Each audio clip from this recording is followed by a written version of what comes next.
Marian engineering കോളേജിന്റെ വർണ്ണാഭമായ silver jubilee ആഘോഷങ്ങൾക്ക് തുടക്കം കുറിക്കുന്ന ഈ വേദിയിൽ സാക്ഷിയാകാൻ കഴിഞ്ഞതിന്റെ നിറഞ്ഞ സന്തോഷത്തിലാണ് ഞാൻ ഇവിടെ നിൽക്കുന്നത്.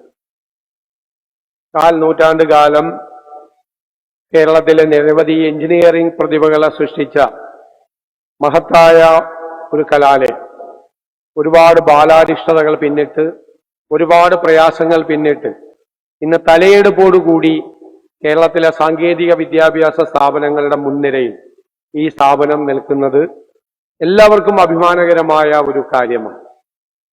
നമുക്കറിയാം, നമ്മുടെ ഉന്നത വിദ്യാഭ്യാസ മേഖല വളരെ ഗൗരവതരമായ മാറ്റങ്ങൾക്ക് വിധേയമായി കൊണ്ടിരിക്കുന്ന ഒരു കാലഘട്ടമാണ്. ലോകത്തെല്ലായിടത്തും ഈ മാറ്റങ്ങൾ വളരെ ദൃശ്യമാണ്. കാരണം ലോകത്ത് നടക്കുന്നത് നോളജ് എക്സ്പ്ലോഷനാണ്. നമ്മുടെ കാലത്തും പഴയ കാലങ്ങളിലും എല്ലാം പുതിയ അറിവുകൾ ഉണ്ടായിക്കൊണ്ടിരുന്നു. മനുഷ്യന്റെ പരിണാമ ദിശയിൽ എല്ലായിടത്തും മനുഷ്യൻ പുതിയ അറിവുകൾ തേടിയുള്ള സഞ്ചാരത്തിലായിരുന്നു. അന്നെല്ലാം പുതിയ അറിവുകൾ തേടിയിട്ടാണ് മനുഷ്യൻ ഇന്ന് ഈ നിലയിലെത്തിയത്. പക്ഷേ അന്നൊന്നും കാണാത്ത ഒരു വേഗത, കൂടുതൽ അറിവുകൾ ഉണ്ടാകുന്ന, ഓരോ മിനിറ്റിലും പുതിയ അറിവുകൾ ഉണ്ടാകുന്ന ഒരു പുതിയ കാലത്താണ് നമ്മൾ ജീവിക്കുന്നത്.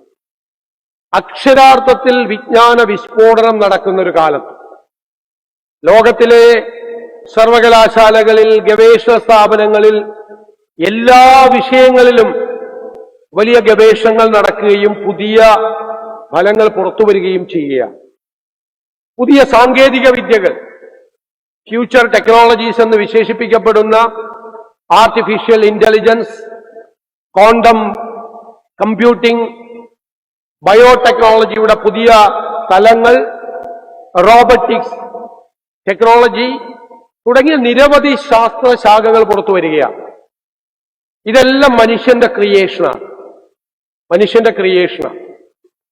പക്ഷേ മനുഷ്യൻ ഒരുപാട് കാര്യങ്ങൾ ക്രിയേറ്റ് ചെയ്തിട്ടുണ്ട് പല കാലഘട്ടത്തിൽ. പക്ഷെ ആദ്യമായി മനുഷ്യന്റെ ക്രിയേഷൻ മനുഷ്യനേക്കാൾ ബുദ്ധിശക്തിയുള്ളതാകുമ്പോഴാണ്.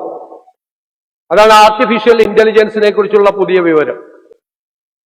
ആർട്ടിഫിഷ്യൽ ഇന്റലിജൻസിനെ കുറിച്ച് എഴുതിയ ഏറ്റവും പുതിയ പുസ്തകത്തിൽ അതിന്റെ വിദഗ്ധനായ റേ കുർസ്വെൽ, വലിയ ലോകത്തിലെ ഏറ്റവും വലിയ ബെസ്റ്റ് സെല്ലറായ ഒരു പുസ്തകമുണ്ട്, സിംഗുലാരിറ്റി ഈസ് നിയറർ എന്ന് പറയും. അതിൽ അദ്ദേഹം പറയുന്നത് ഈ ഡെക്കേഡിന്റെ, ഈ ദശകത്തിന്റെ അവസാനമാകുമ്പോൾ ആർട്ടിഫിഷ്യൽ ഇന്റലിജൻസ് ഹ്യൂമൻ ഇന്റലിജൻസിന്റെ ഒപ്പമെത്തു വന്നാണ്, മനുഷ്യന്റെ ബുദ്ധിശക്തിയുടെ ഒപ്പം. പിന്നീട് 4-5 വർഷങ്ങൾ, ചിലപ്പോൾ 4-5 വർഷം പിടിക്കില്ല, അതിനു മുമ്പ് അത് ഹ്യൂമൻ ഇന്റലിജൻസിനെ ബൈപ്പാസ് ചെയ്ത് സൂപ്പർ ഇന്റലിജന്റ് ആവുന്നത്. അതാണ് പ്രൊജക്ഷൻ. അതാണ് 10 വർഷത്തേക്കുള്ള പ്രൊജക്ഷൻ. അതാണ് ആർട്ടിഫിഷ്യൽ ഇന്റലിജൻസിനെ കുറിച്ച്. അപ്പൊ നമുക്ക് അത്ഭുതം തോന്നുന്നു. കാരണം എന്താ, ഇതുവരെ മനുഷ്യൻ എത്ര മോശം സാധനങ്ങൾ വരെ ഉണ്ടാക്കിയിട്ടുണ്ട്. ഹരാരെ എന്ന് പറയുന്ന വലിയ എഴുത്തുകാരൻ അദ്ദേഹത്തിന്റെ പുതിയ പുസ്തകത്തിൽ നെക്സസിൽ പറയുന്നു, മനുഷ്യന്റെ സൃഷ്ടിയാണ് കടാര, അല്ലെ? ആളുകളെ കുത്തിക്കൊല്ല. പക്ഷെ കടാര വെറുതെ ടേബിളിൽ വെച്ചാലോ പാവപ്പെട്ടവനാണ്, ഒന്നും ചെയ്യില്ല. ഒറ്റയ്ക്ക് എഴുന്നേറ്റ് വല്ലതും ചെയ്യോ? ഒന്നും ചെയ്യില്ല, ആരെയും കുത്തിക്കൊല്ലില്ല. പിന്നെ അദ്ദേഹം ചോദിക്കുന്നു, ഫുൾ ലോഡർ റിവോൾവർ, എത്ര പേര് വെടിവെച്ചു കൊല്ലാം. പക്ഷെ വെറുതെ ഇവിടെ കൊണ്ടുവന്ന് വെച്ചാൽ ഒരു മനുഷ്യന്റെ ഇന്റർവെൻഷൻ ഇല്ലാതെ ആക്കിയോ? ചെയ്യില്ല. നീ ഏറ്റവും കുഴപ്പം പിടിച്ച കാര്യം ഏതാ? ബോംബാണ്. ഒരു ബോംബ് തന്നെത്താനെ വിമാനത്തിൽ കയറി ഉക്രൈനിലും പാലസ്തീനിലും പോയി ബോംബിടോ? നോ. പക്ഷേ ആർട്ടിഫിഷ്യൽ ഇന്റലിജൻസ് ഹ്യൂമൻ ഇന്റലിജൻസിനെ ബൈപ്പാസ് ചെയ്യുമ്പോൾ ഉണ്ടാകാൻ പോകുന്ന സാങ്കേതിക വിപ്ലവം അവിശ്വസനീയമാണ്. എല്ലാ സബ്ജക്റ്റിലും അതിന്റെ പ്രൊജക്ഷനാണ്. എല്ലാ സബ്ജക്റ്റിലും അതിനെ നമുക്ക് പോസിറ്റീവായി, മനുഷ്യ വംശത്തിന് ഗുണപരമായി നമുക്കതിനെ മാറ്റിയെടുക്കാൻ കഴിയും. ഇപ്പൊ ഹെൽത്ത് കെയറിനെ കുറിച്ചൊക്കെ പറയുന്നുണ്ട്. ഹെൽത്ത് കെയറിൽ ഏറ്റവും കൂടുതൽ ആർട്ടിഫിഷ്യൽ ഇന്റലിജൻസ് ആണ് വരാൻ പോകുന്നത്. അതിനെക്കുറിച്ചുള്ള അടുത്ത നൂറ്റാണ്ടിലേക്കുള്ള പ്രൊജക്ഷൻ തന്നെ വളരെ വലുതാണ്. കഴിഞ്ഞ നൂറ്റാണ്ടിൽ മനുഷ്യന്റെ ആയുസ് ശരാശരി ആയുസ് 35 വയസ്സായിരുന്നു. ഇപ്പൊ എത്രയായി? ഇപ്പൊ 70-75. ലോകത്ത് ഏറ്റവും കൂടുതൽ ആയുസ് ഉള്ളത് ആർക്കാണെന്നറിയോ? ആയുർദൈർഘ്യം ജപ്പാനിലെ സ്ത്രീകൾക്കാണ്. ജപ്പാൻകാർക്കല്ല, ജപ്പാനിലെ സ്ത്രീകൾക്ക്. അത് നമുക്കൊന്ന് അന്വേഷിക്കണം. അതെന്താ അങ്ങനെ ആകാൻ കാര്യമുണ്ട്?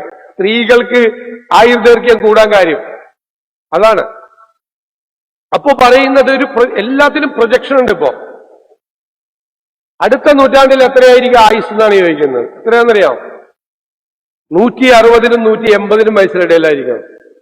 അടുത്ത നൂറ്റാണ്ടിൽ ജനിച്ചാൽ മതിയെന്ന്. കാരണം ഈ 35-ൽ നിന്ന് 70 എത്തിയത് മെഡിക്കൽ സയൻസിന്റെ വളർച്ചയാണ്, അല്ലെ? കഴിഞ്ഞ നൂറ്റാണ്ടിൽ ഒരാൾ മരിച്ചു. എന്താ കാരണം? ഒരു നെഞ്ചുവേദന വന്നു പോയെന്ന് പറയും. ഇപ്പൊ നെഞ്ചുവേദന വന്നാലോ ഡോക്ടർ ട്രെഡ്മില്ലിൽ ഓടിക്കും, ECG എടുക്കും, അല്ലെ? ആൻജിയോപ്ലാസ്റ്റി ചെയ്യും, വേണ്ടി വന്നാൽ ബൈപ്പാസ് സർജറി. 4 ദിവസം കഴിയുമ്പോൾ എഴുന്നേറ്റ് ജോലിക്ക് പോകാൻ പറയും. അതാണ് വ്യത്യാസം. അപ്പൊ അടുത്ത നൂറ്റാണ്ടിൽ ആ മെഡിക്കൽ സയൻസിന്റെ വളർച്ച എത്രയാ?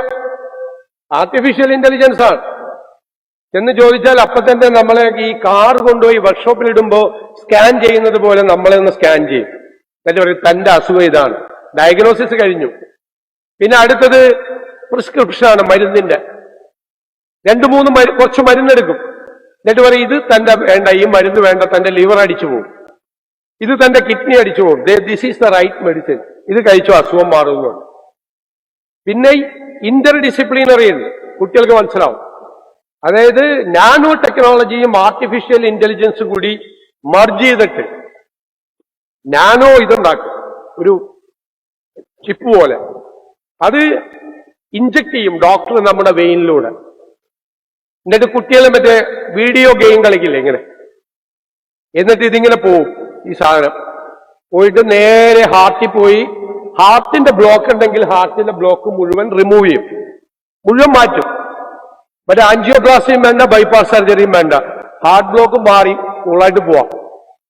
ഇതേ സാധനം ഒരു ക്യാൻസർ പേഷ്യന്റിന്റെ ശരീരത്തിൽ കൂടെ ഓടിപ്പോയി എല്ലാ ക്യാൻസറസ് സെല്ലുകളും, ആർട്ടിഫിഷ്യൽ ഇന്റലിജൻസ് ആണ് കൺട്രോൾ ചെയ്യണത്, ഒരു സെല്ല് പോലും ബാക്കി വെക്കില്ല, എല്ലാ ക്യാൻസറസ് സെല്ലുകളെ റിമൂവ് ചെയ്യും. അപ്പൊ റേഡിയേഷൻ വേണ്ട, കീമോതെറാപ്പി വേണ്ട, ക്യാൻസർ റിമൂവ് ചെയ്യും. പിന്നെ വേറെ കാര്യം പറയുന്നത്,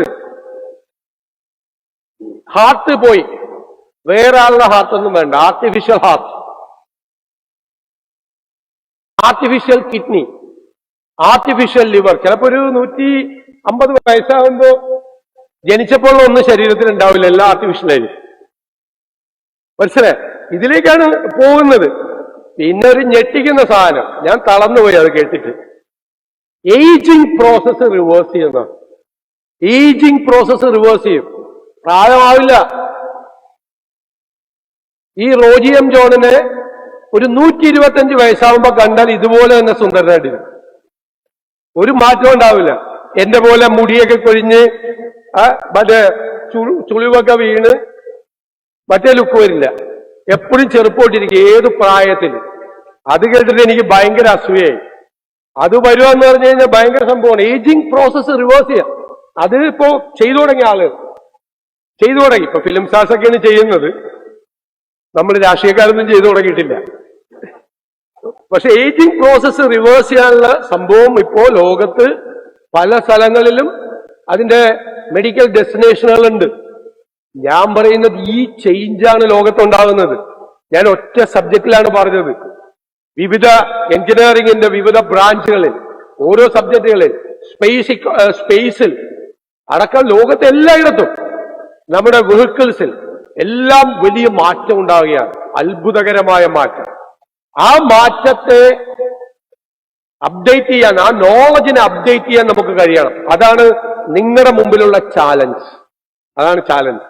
ചിലപ്പോൾ എഞ്ചിനീയറിംഗ് കോളേജിൽ പഠിക്കുന്ന സാധനം പഠിത്തം കഴിഞ്ഞ് പുറത്തു വരുമ്പോൾ ചിലപ്പോൾ ഔട്ട്ഡേറ്റഡ് ആവും. ഔട്ട്ഡേറ്റഡ് മീൻസ് പുതിയ നോളജ് വരും അതിൻ്റെ അകത്ത്. ഔട്ട്ഡേറ്റഡ് അല്ല, അത് പുതിയ നോളജ് വരും, അത് അപ്ഡേറ്റ് ചെയ്യണം. അതാണ് ഇനിയുള്ള കാലം. ഇപ്പൊ ജോലിയുടെ സ്വഭാവം മാറിക്കൊണ്ടിരിക്കുകയാണ് ലോകത്തെ എല്ലായിടത്തും. ജോലിയുടെ സ്വഭാവം, പുതിയ ഒരു ജോലി ഇല്ലാതാവുക, പക്ഷെ വേറൊരു സ്ഥലത്ത് വേറൊരു ജോലി തുടങ്ങുക. അതുകൊണ്ടാണ് ഞങ്ങൾ ഈ ഗവൺമെന്റ് വന്നപ്പോ ഗ്ലോബൽ ജോബ് വാച്ച് ടവർ ഉണ്ടാക്കി. വിവിധ സെക്ടറുകളിൽ എക്സ്പേർട്ടുകളെ നിയമിച്ച് ഓരോ സെക്ടറുകളും നിരീക്ഷിക്കുക, അവിടെ ഉണ്ടാകുന്ന മാറ്റങ്ങൾ അവരത് ഗവൺമെന്റിന് റിപ്പോർട്ട് ചെയ്യും. ഗവൺമെന്റ് അതനുസരിച്ച് കരിക്കുലം റീസ്ട്രക്ചർ ചെയ്യും.